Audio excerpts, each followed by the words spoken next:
Hello everyone, in this video I will show you how to remove powered by Shopify.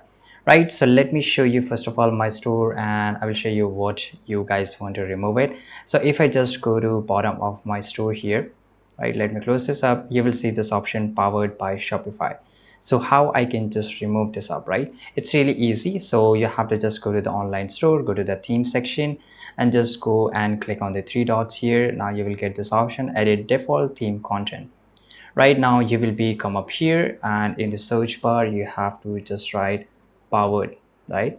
And automatically you will get this option of powered by Shopify.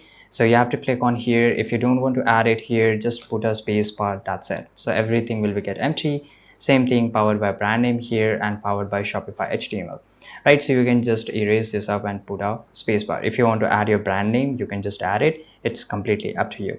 After that, you on the top right you will get this option of save. Now let me take you to my store here and I will just refresh this up. Okay, now as you can see here it has gone, right? So for example, if I just add here and I will just write here my brand name, so this that is velvet aura, so I will just write here velvet aura and I will just go and click on save.